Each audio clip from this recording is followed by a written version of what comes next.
Sir आज कश्मीर का कोई नहीं है इस सदन में। मैं था उस दिन जब नहीं। इस देश का कश्मीर से लेकर कन्याकुमारी और द्वारका से लेकर नॉर्थ ईस्ट तक हर व्यक्ति का कश्मीर है और हर कश्मीरी का देश है। क्या बात कर रहे हैं आप? नहीं सॉरी, आई टेक ये नॉमिनेटेड मेंबर है। अन्य सदस्य अपने एक सेकंड सर, उन्होंने बड़ा ग्रॉस स्टेटमेंट किया है कि कश्मीर का इस सदन में कोई नहीं है। वो अपने बारे में कह सकते हैं, हमारे बारे में क्यों कह रहे? हम तो सदैव कश्मीर के हैं, हमेशा के।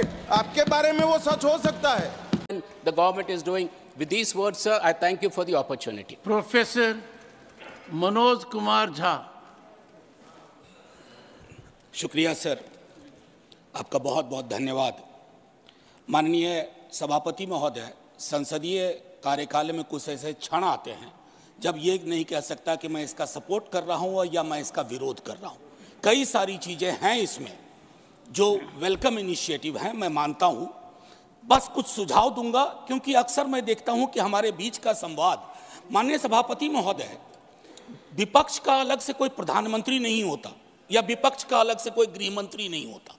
विपक्ष को भी अपनी शिकायत, अपने मुद्दे अपने प्रधानमंत्री के समक्ष, अपनी आलोचना अपने गृह मंत्री के समक्ष रखनी होगी। सर आज कश्मीर का कोई नहीं है इस सदन में। मैं था उस दिन जब नहीं सॉरी, आई टेक ये नॉमिनेटेड मेंबर है।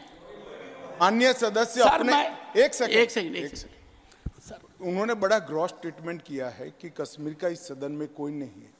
वो अपने बारे में कह सकते हैं, हमारे बारे में क्यों कह रहे? हम तो सदैव कश्मीर के हैं, हमेशा के। आपके बारे में वो सच हो सकता है, हमारे बारे में आप कैसे स्टेटमेंट कर सकते हो भाई?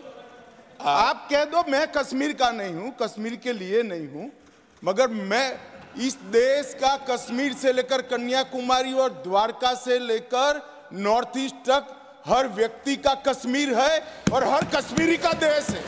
क्या बात कर रहे हैं आप? माननीय सभापति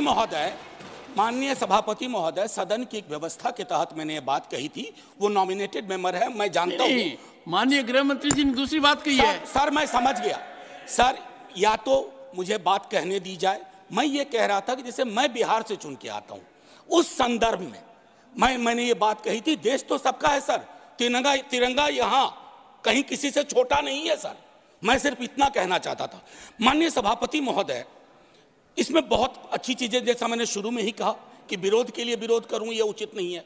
माननीय सभापति महोदय, महत्वपूर्ण है कि जब हम ये कहते हैं कि ये नॉमिनेशन होंगे, पहले तो मैं तारीफ करूं कि अंडर प्रिविलेज्ड के बदले एक शब्द जो कि कॉन्स्टिट्यूशनली वैलिड टर्म है, अदर बैकवर्ड क्लासेस, आपने उसका इस्तेमाल किया, तारीफ के काबिल। ये जो नॉमिनेट करने का अधिकार एलजी साहब को है आज की डेट में, कल राज्य बन जाएगा तो गवर्नर साहब होंगे। क्या ये स्टेट असेंबली को डेलीगेट नहीं होना चाहिए? और अगर करना चाहें तो on the aid and advice of, ये व्यवस्था मैं समझता हूं कि होनी चाहिए थी। तारतम्य थोड़ा टूटा है, लेकिन फिर भी मैं अपनी बात कहूं। आरक्षण को लेकर के भी हम पीस मील में करते हैं। हर सत्र में मैं देखता हूं कुछ बिल आते हैं।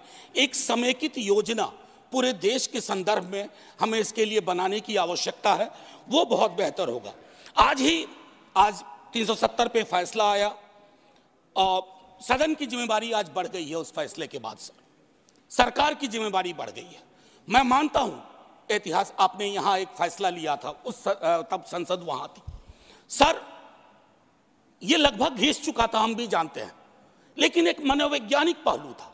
मैं आग्रह करूंगा सरकार से कि उस साइकोलॉजिकल हीलिंग की भी कोशिश होनी चाहिए, और ये हीलिंग हो सकती है सर। मैंने कहा ना कि हिंदुस्तान का मिजाज महासागर वाला है, इसको बस तालाब ना बनाया जाए, महासागर अपने अंदर सब समाहित कर लेगा।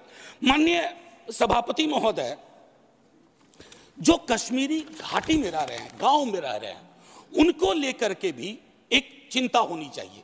बाहर हैं, उनकी चिंताएं वाकिफ है, बल्कि विवेक जी ने यह बात कहा कि बुरे से बुरे वक्त में एक बहुत बड़ी आबादी उन्हीं घरों में, गांव में, गलियों में रही, उनका एक्नॉलेजमेंट मैं समझता हूं बहुत आवश्यक है। माननीय सभापति महोदय, अंबेडकर साहब कहते थे कोऑपरेटिव फेडरलिज्म, माननीय प्रधानमंत्री जी भी कई बार उसको दोहराते हैं।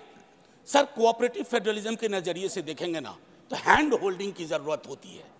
मैं जानता हूं कि दिल्ली की आइडिया ऑफ नॉर्मैलिटी और घाटी या जम्मू या लद्दाख की आइडिया ऑफ नॉर्मैलिटी में फर्क है सर। अभी पिछले दिनों हमारे कई बीजेपी के साथी कह रहे थे कि चुनाव परिणाम संतुष्टि का परिचायक है।